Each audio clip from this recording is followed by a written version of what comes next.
whole bunch in the last few years.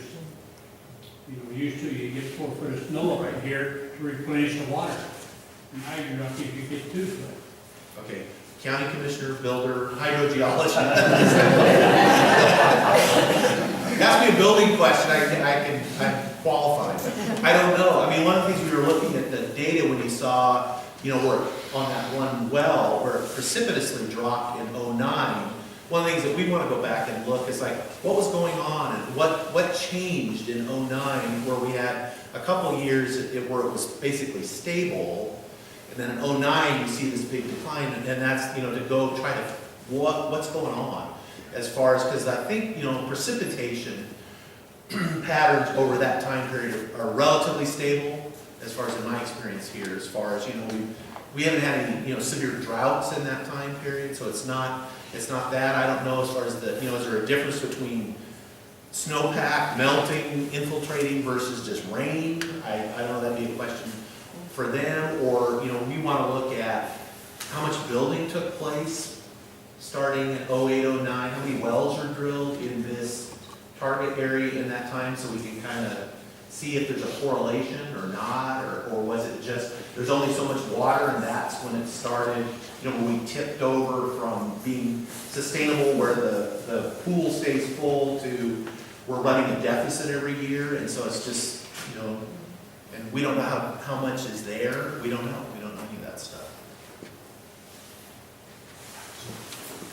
I had a couple of questions. I happen to be one of the people who had their well deepened about a year ago. So a question for you, Mr. Sauter? Okay. I'm going to get them first. Okay, good. I think the last meeting we had, which 3 or 4 years ago, similar type thing, that the replenishing of the water table, if we had normal snowfall or whatever, was as much as 7 or 8 years. Does that ring any bells with either one of you? No. I'm not sure I'm following that. Well, it was take what falls on the ground today. If we had 4 feet of snow out there today, how much time, and I imagine makes a difference in the layers and all that sort of thing, but on the average, how much time does it take to replenish? How long for rainfall to become Right, groundwater? right. Good question. Very long time. That's one Well, of those things we don't study much. Yeah. I seem like I recall 7 or 8 years that it takes to get to us, and I don't even remember what level we were talking about at the time, but just that number stuck in my head. So, Yeah, to get to the deeper zone, certainly that could be reasonable. You know, the shallower zone, you may see it within a year, honestly. We've got some data that we collect down in Swale Creek, where you've got a shallow well and we've got a stream gauge, and boy, you line them up with precip and they're just, in a matter of a month, you see it in the groundwater. Obviously, you see it as soon as it starts to run off in the stream. Deeper zones, yeah, that's a much more difficult question. 7 to 8 years seems a little long maybe, but maybe not unreasonable. Sorry, I don't have a more definitive answer on that. Can I ask a follow-up question, if I may? Go. Will the gentleman yield? I'm curious because I know in the, you know, there's a lot of work being done out in the Odessa with the declining aquifers out in eastern Washington. And it was a fascinating report where they came in and took that whole area and they threw, I forget what the term was, but the age of the water that they're being used by looking at what isotopes are in the water. And they found some, you know, really old water out, you know, thousands of years old. And I'm curious, how expensive is that to do? Because I've often wondered if it's not horribly expensive, it would be nice to know if the water I'm drinking out of my well today is from last year or 5 years ago, that's one thing. But if it was from 5,000 years ago, obviously I'm not getting any recharge, really, just in any practical sense. I mean, what's the technological barrier to that? Do you know anything about that? What is involved with any of that? I know more about it than I do. I don't think the isotopic analyses are that expensive, a few $1,000s perhaps. Honestly, I've never actually done that. I think that's sort of about getting into the research grade where you've got major problems like they do in Odessa, and they throw lots of resources at it.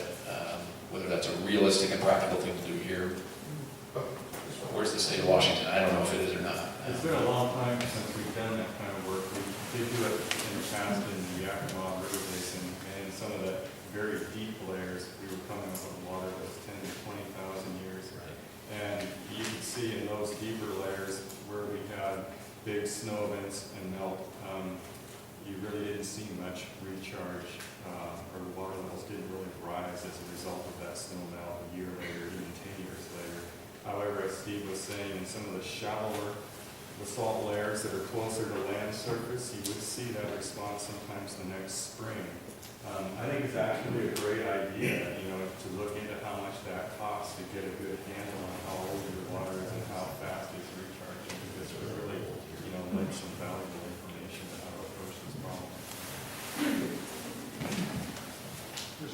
I guess one of the issues I can see is that you potentially, many of the wells are open to multiple zones, and so you're going to kind of get a blended answer, right? Groundwater at this depth is this old, and this depth, and what you're seeing in a well that interconnects them is potentially blended. But I'd love to do that study. So I don't know how much. Can we all say pro bono? Yeah. Find the lab to do Yeah, it. talk to the lab, it's not a. Yeah. That's analytical costs there. On your chart there, the path forward, why don't you add on the bottom one, water contamination? And give us the reasons that would, in this geographical area, what would contaminate our drinking water? What kind of contaminants are you referring to? Would it be on the surface, or fractioning, or just what? What are we concerned with? Because Bickelton has trouble. What was the cause of their drinking water being contaminated? Do you know what it was contaminated with? Nitrate issues? Yeah. Yeah. I think we had in the Pickle community, there were fairly shallow wells, and John can probably jump in here and speak more direct and knowledgeable. It's my understanding they had septic systems that were in communication with the same water that they were tapping for drinking water, and so they were getting high nitrate levels and had to go to a community water system to cure that problem. And that about sum it up, John? Yeah, they had to drill a new well northwest of town, upgrading from Bickleton, so the groundwater is not polluted by all the septic tanks in town. But here, the density of septic tanks is so low that contamination from septic's probably not an issue unless there's some bad siting. I'd be surprised if contamination was really an issue. Contamination of any kind. I'd be surprised if that was an issue on High Prairie. Sir, I interrupted your question before. Thank you for calling me sir. Not too many people do that. My question is, and My mama raised me. you probably have a better handle on it than what the county, the state says about gray water recovery.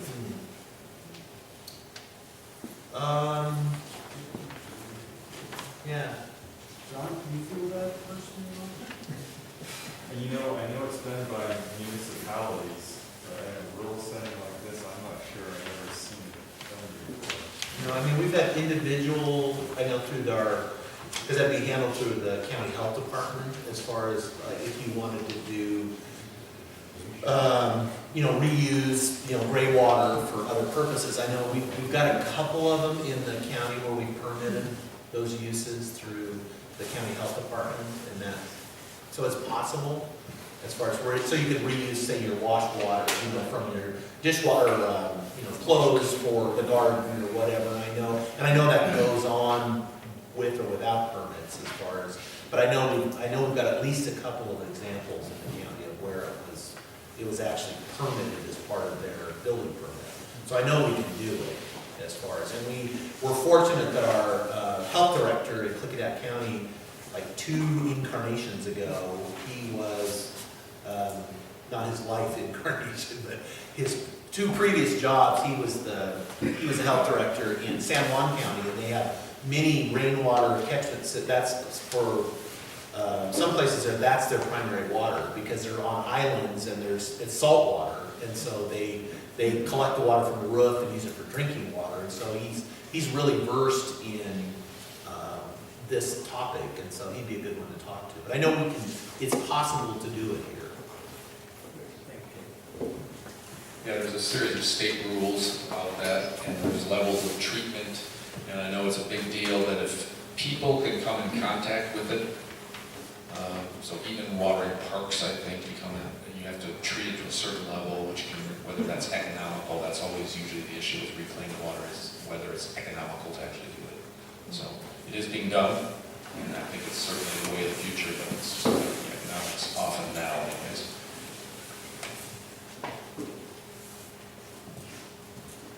Yes, we have some people on our road who are renting a home, but they are watering acres around their property. It's just not natural, I mean, it's not landscaped area, it's just grassland, it's natural there, but it's green all summer long, and the sprinklers are going all day and night, even into the night. And is there anything that can be done to help us? Because we've asked that they not do this, but it doesn't seem to have any effect.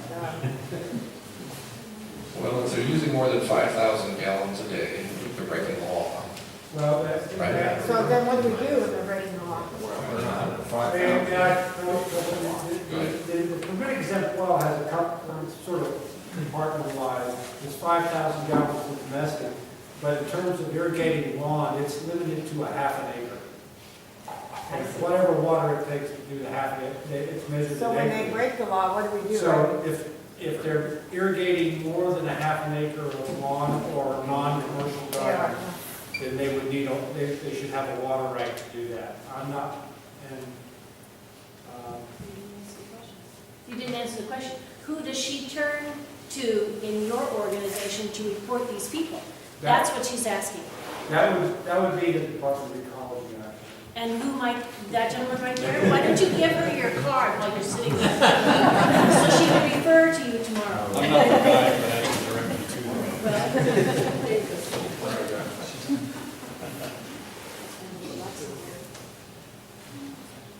I know, talking to the well driller, the pump guy this last August, we were talking about the general area, and he was aware of this pocket of problems right here.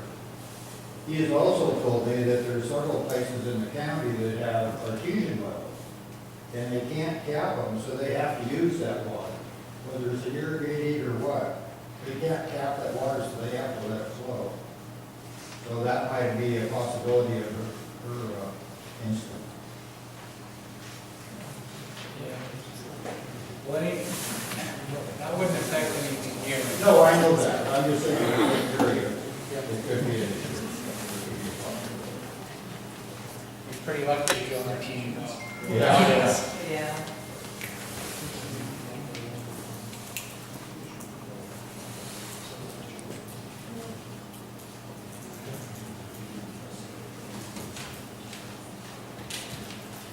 I was wondering about when you drill from one layer to the next, so does all the water from the top aquifer reach down to the bottom? Usually the well casing itself, it will fill up to, this is getting kind of complicated, there's different way to answer this. It'll fill up to the highest water level that any single aquifer in that well has. So if you tap an aquifer that has great pressure, the water will rise up higher than another aquifer that may be intersecting the same well that has lower pressure. The water level that you see only represents the area with highest pressure. So generally that, maybe long term, possibly that would happen, but when you drill a well, that doesn't usually happen.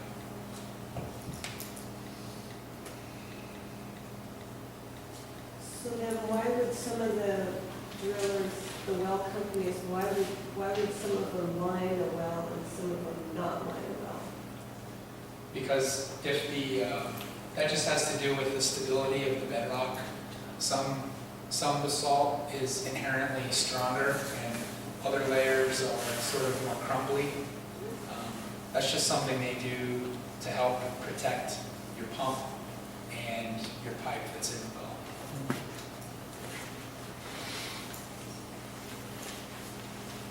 well.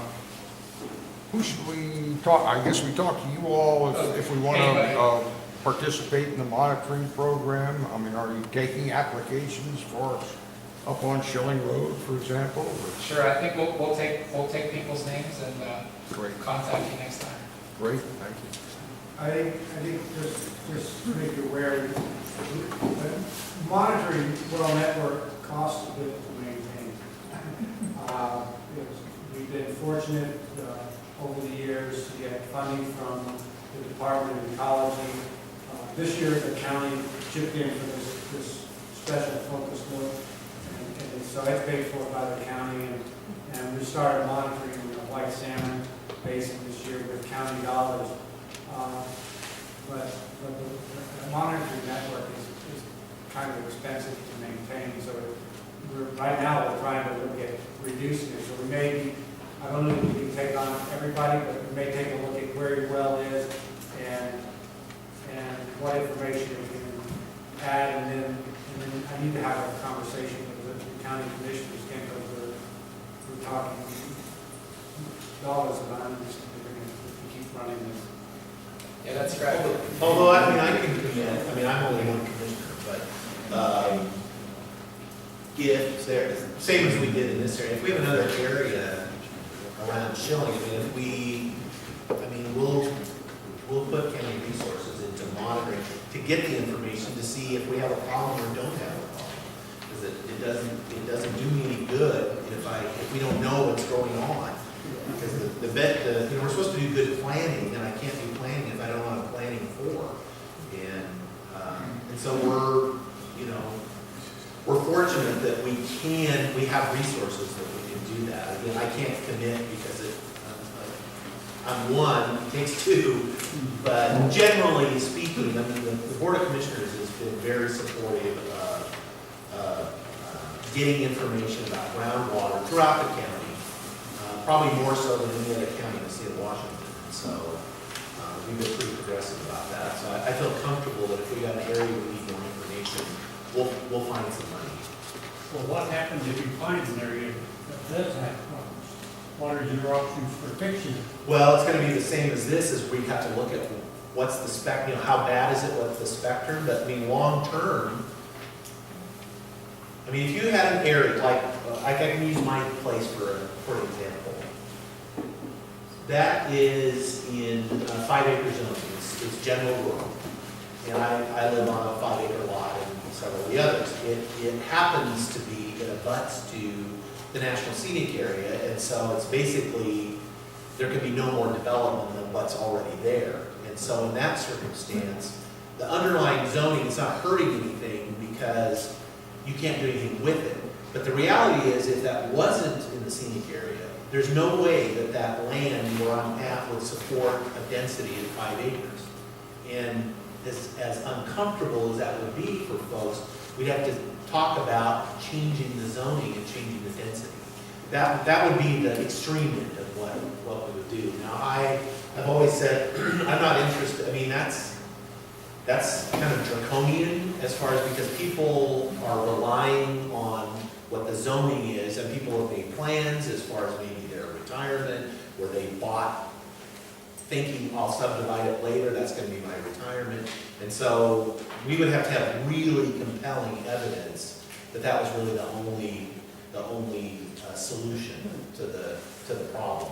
I would want to exhaust everything else. But that is one possibility of what, if you have an area that you are already, if you have a declining water supply, and you have no other way to fix the problem, it doesn't make any sense to put more houses there, because it's not going to work. I probably just got myself fired, but that's okay. You just problem. One way of solving it is to do away with the 5-acre lots Yeah, and go to where there wouldn't be as many wells put in. right. Or- So what you do is you kind of figure out what that density is, what's the In other sustainable words, density? In other words, stop it to where you cannot develop any of your bigger tracts of land, or cut up, you know, with smaller tracts. But that's, as I said, that's a pretty draconian solution, and you better be sure about what you do, that you've exhausted, because you're taking stuff away from some people. Well, isn't that the way the whole Rabbit Valley is right now? There's a lot of that land up there where they cannot subdivide, they cannot cut it up. If it's farmland, it has to stay farmland.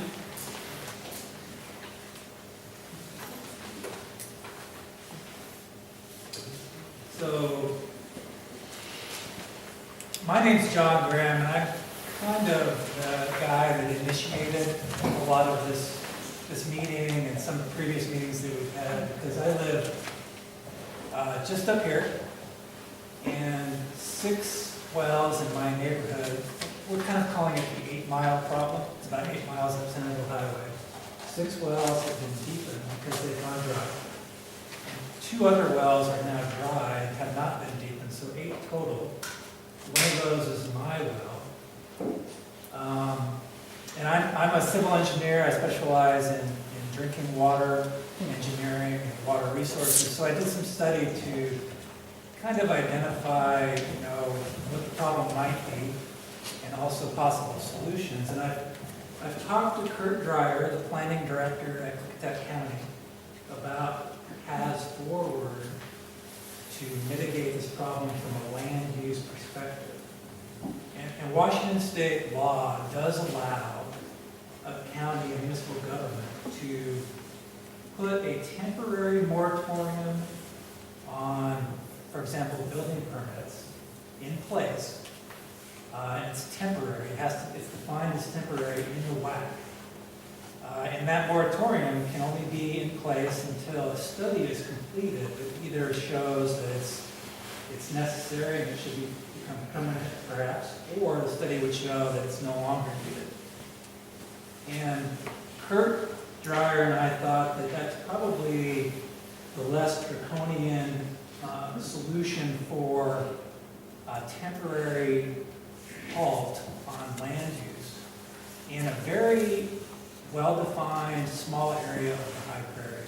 And that area would be the area that has the really severe problem right now, which is basically the 8-mile area of Centerville Highway, where there's 8 wells that have now gone dry. We expect 4 to 5 more wells to go dry very soon. So we're talking about more than a dozen wells in a very small area. And that area is probably going to continue to expand in terms of the impact on due to groundwater declines. But I think, one of the things I really wanted to get out of this meeting is some idea from county planning on whether we should move forward with a request for a temporary moratorium on building permits in a defined area. Kurt Dreyer, the planning director, was planning on attending today, but he got hit with the flu, so. Oh, I Yeah, so he had to go to the house. So that is certainly an option. And it would be, it seems like a pretty prudent option, given that, and actually we were talking about this prior to the meeting, because I wanted to see the data before we came, so because I hadn't gotten a report either. And that was one of the issues, is that when we do building permits, if it's a permit for something, structures, garage not necessarily, but if somebody's gonna live, that's a habitation, one of the things we have to do is we have to say that there is, there's the water availability. And it's pretty hard for the county to sign off on it if it's gonna be located in that area where we know there's a problem, to say, oh yeah, there's water available, but now we have evidence that shows maybe there's not. And so it would be prudent, and again, this is me, this isn't the board. The board would be the one to make the decision as to, do we want to just put a temporary moratorium on building new structures in that area where we have this severe problem, it looks like, until we figure out what we're gonna do with that. So, seems reasonable, so. As far as making a request, I mean, you just made the request, it sounded like. The community, I mean, I'd be curious with other folks, I mean, what do you think about that? In that specific area, I think we need to do something. Any other comments? Well, Ma'am? so my son is a geologist, and we were discussing with him our situation, and so what's the difference between, and my son asked me this question, what's the difference between one 20-acre parcel maybe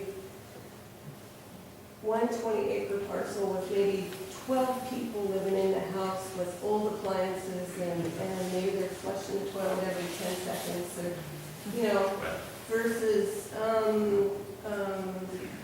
smaller 10-acre parcel where everybody has solar this and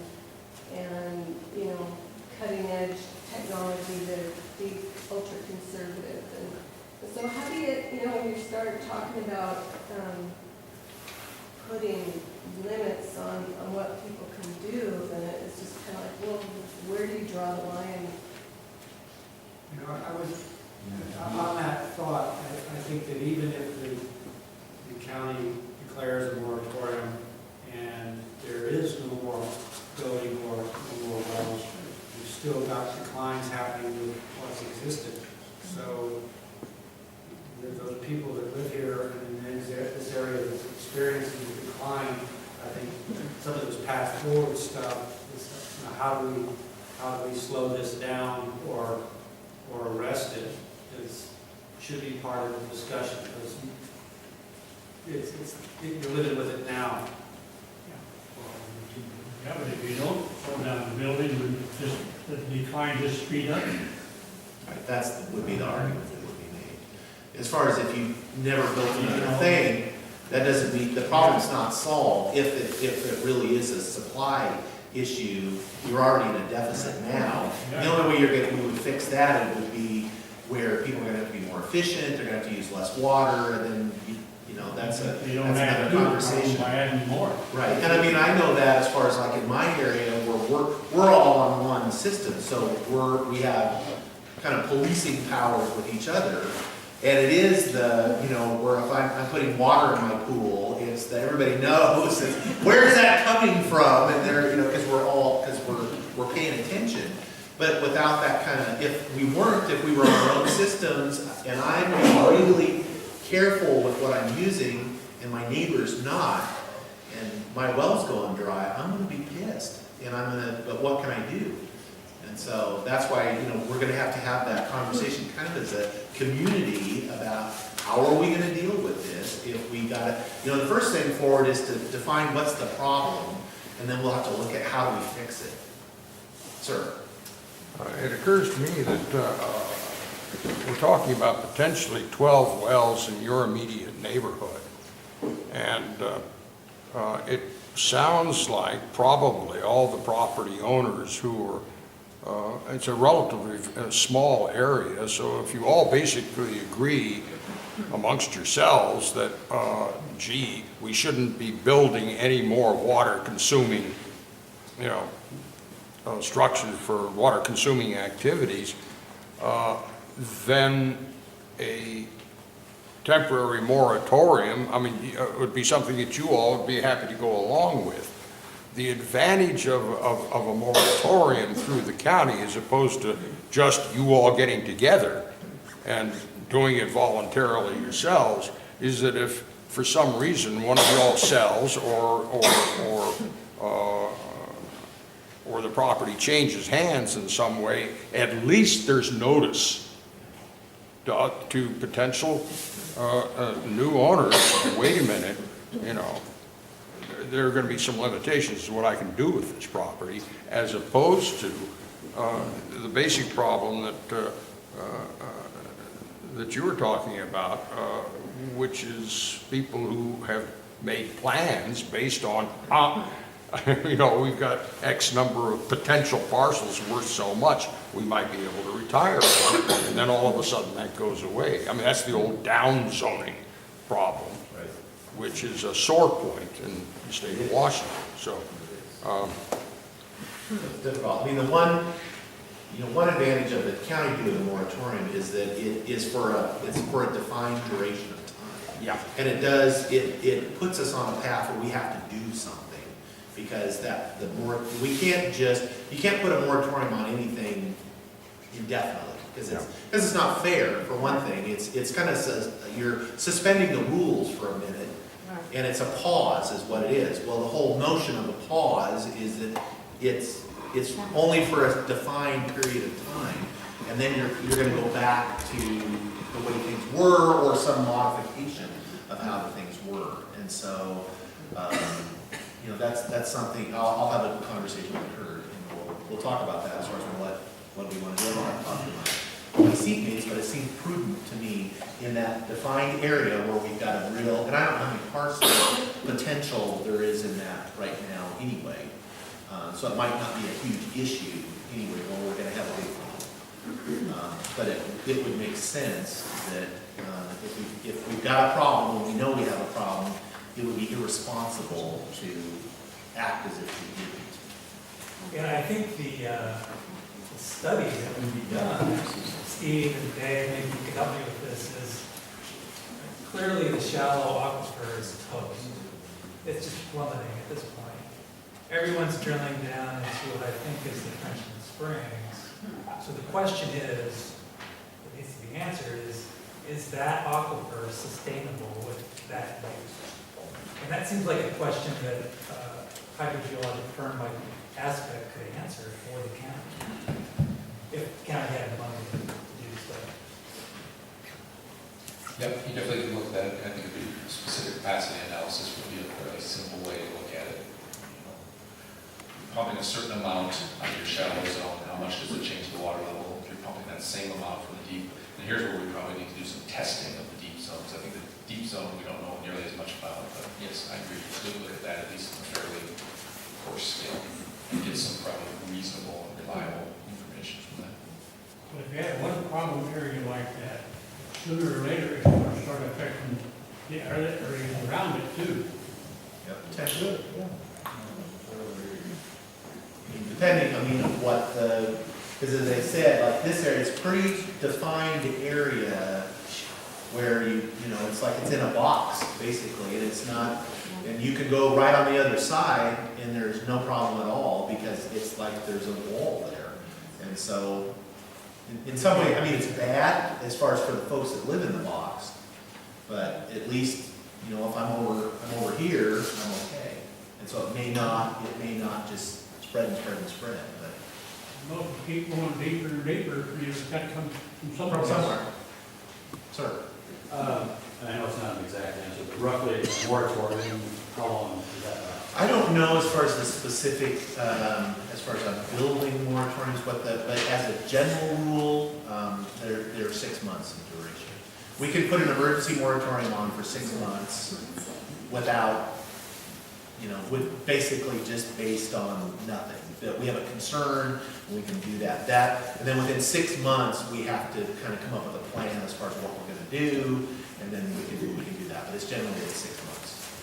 Does the moratorium apply to a person that already has a well on it? No, well, that's a good question. Because if it was on, because it would be on at the building permit level, and so it would if they did not already have a building permit. And again, it would only be, it would be not necessarily the whole zone, but right where we know.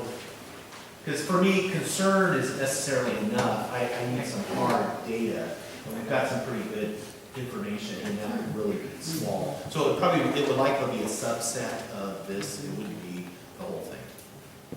A subset of the night field or any Right. variation. Where would the funding come to do a conclusive study to take the moratorium off? The county? Yeah, we'd have to fund it.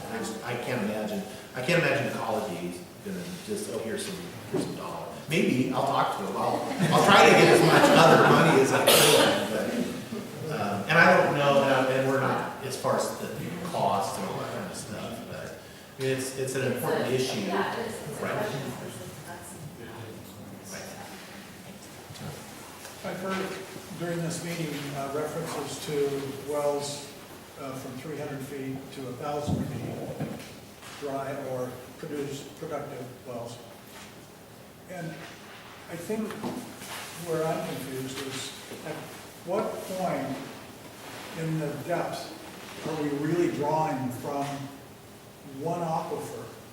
I mean, as I understand it, there could be hundreds of aquifers at different levels, at different depths, in different zones within this restricted area between the faults that we're dealing with. And so what John's situation may be is a single aquifer that doesn't necessarily affect us or maybe someone over on Stacker Butte.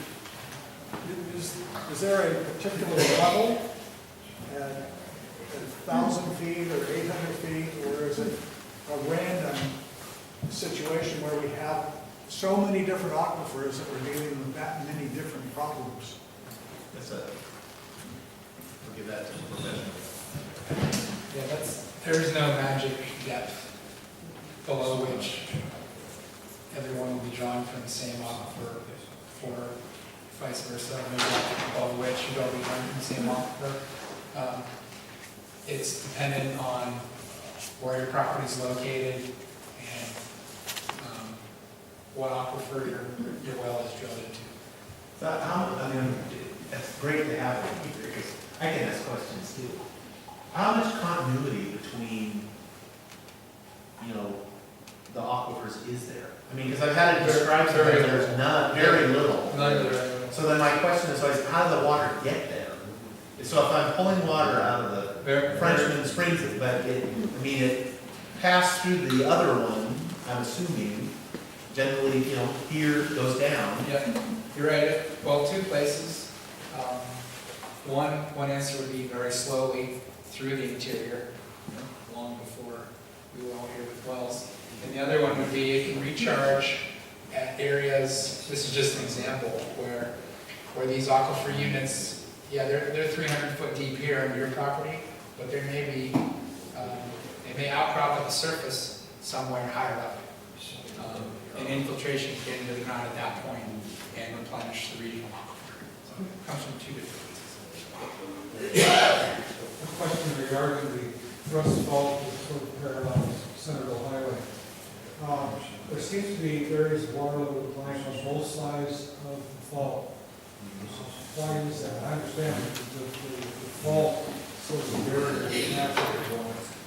Why do you see it in a concentrated area on both sides of the fault? We see it on both sides of the fault because the area to the north of the fault, let me get back. The area to the north of the fault has a lot of wells in it, and it's topographically isolated. The area south of the fault, there is a very limited recharge area. This edge of the yellow line here is the top of the Columbia Hills. So there's not a lot of upland area to collect that precipitation. So it's two separate reasons. That's correct, yep.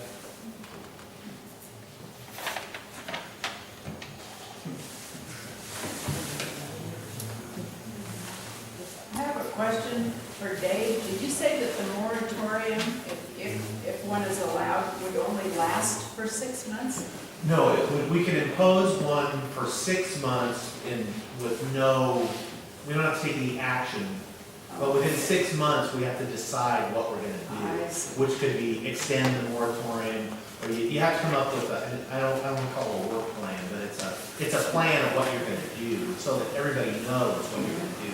You can't just keep it saying 6 months, 6 months, 6 months, and do nothing, because it's to push you to do something, and so you can basically take a pause for up to 6 months, and then you gotta come up with a plan about what you're gonna do. Like we have on marijuana right now, and I don't want to talk about that. Come on. Did you say you're an expert in that area? I'm getting to be more than I wanted to be.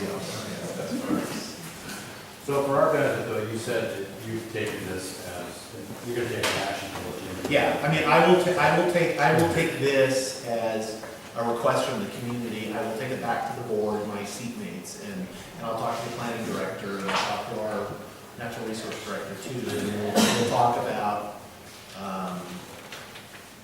the possibility of a limited moratorium while we look at that specific, as far as a building permit moratorium, but also kind of continue on the overall zone too, as far as what's our plan for that. Continue monitoring, we'll talk about if we have some other, because one of the things I'd be curious to know, because you had said before, we don't have much information in the lower aquifer, and so that sounds like someplace that we're gonna need some more monitoring and some more to get the stuff answered, which is gonna take resources, and I'm gonna have to talk to these folks as far as what kind of dollars are we talking about, because I gotta go back and sell it to my board as far as, because I can't make those commitments myself. I need at least one more. One more question. Dave, are there any other problems in the Clickitat County like ours, or is this the major one? We're pretty well focused right here, as far as, I'd say this would be the most severe, as far as water supply. We've got other areas. I mean, part of it for me is that as we look at land use development, if we've got areas that are the density of housing that we're thinking, because principally in Clickitat County, most of our water supply is groundwater. Our individual wells, we've got, maybe only, I think 35% of the population lives in a municipality in Clickitat County. And so basically, permit exempt wells are our public water system in Clickitat County. And so we're really interested to see how's the system working, and do we have areas that, we maybe shouldn't be having density in, and do we have other areas that aren't zoned right either, where they're actually more appropriate for building that we're not using. And so that's why I've been really pushing for, let's get that information about what's going on in the ground so we can make good planning decisions. I would say on the eastern edge of the county, we have an area where there's fairly large scale irrigation going on.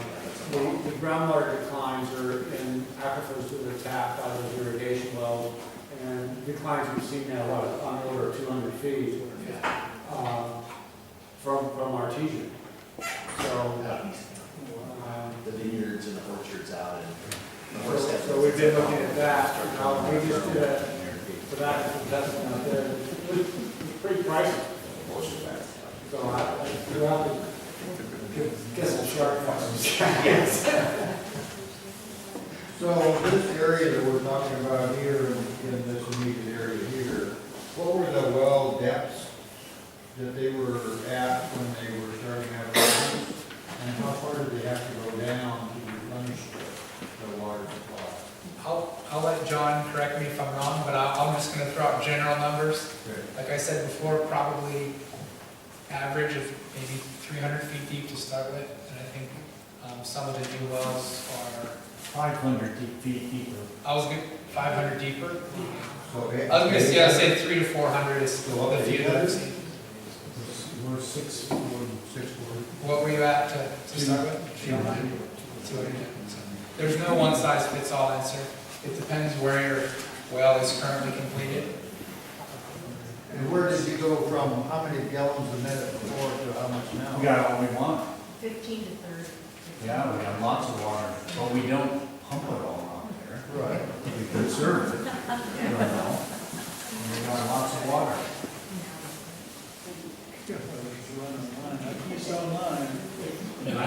Keystone line down there.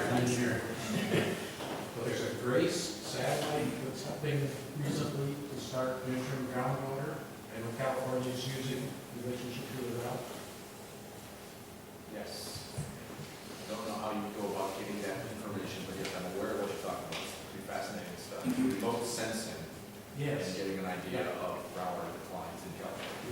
there's a variation in gravitational pull, and the scale here may be. Those are, I don't know. Yeah. I don't know. What the resolution is, but up there, they're also measuring what we're seeing in Horse Heaven, which is like huge quantities.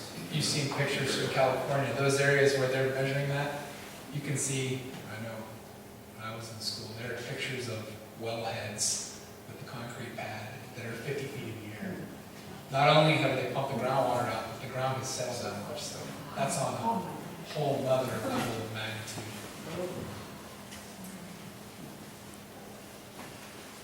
So I guess, how do we get folks to start considering these options? You know, if you've got a toilet that's 20 years old, it's using how much more water than the new toilets? 3 times. 3 times. So, and that's a major source of water use in a home.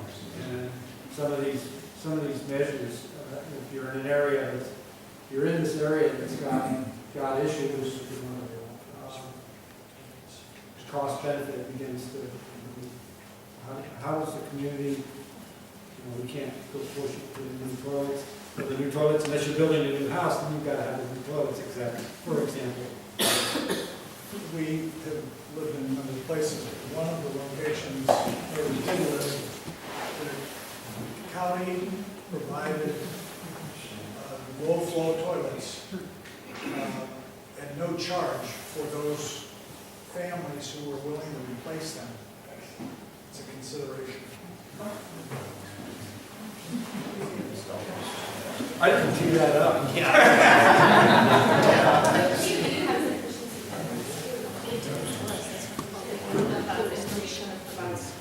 It may, I know they do stuff for irrigation, I don't know if they do for residents of the night. Everybody probably knows the answer to this, but how much water do trees take? You know, I mean, we have a lot of oak trees in this area. Does that affect the groundwater at all? Well, the trees do suck up a lot of water, no question. We also have neighbors who are planting hundreds of trees, I mean, on prairie land, so is that monitored? That's gonna suck up a lot of water, as Steve said, but that's also sucking up very shallow water. It's shallow It water. might have So longer term effect, Water, years. no, it doesn't. You're not gonna notice an immediate effect. so unless you're watering, using your water. Yeah. Just regular trees probably don't affect you. You see in Oregon where they've got programs to cut down the juniper, because fire suppression, the juniper spread, and it's where they're cutting down the trees, we're starting to see little streams that are flowing again. But again, that's shallow. I don't know if it's gonna, I don't think Well, we've it's- got so many oak trees, Yeah. in portions of the country. Juniper roots don't go way down, these oaks, they don't go down that deep.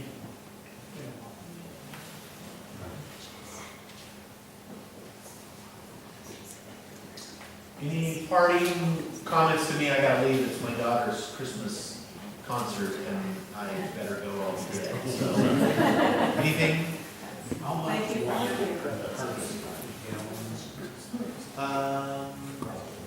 Annually, about 30,000 gallons. Off the roofs. There's home stuff in northwest here, you're what, maybe 5 miles? Yeah, so it's probably roughly equivalent, maybe might have a little less precipitation. So I've yet to have here in fact, I'm already now, I'm about 60% capacity. I just checked it this morning. Mistake. Anything else before I go? Okay, great, thank you. Great.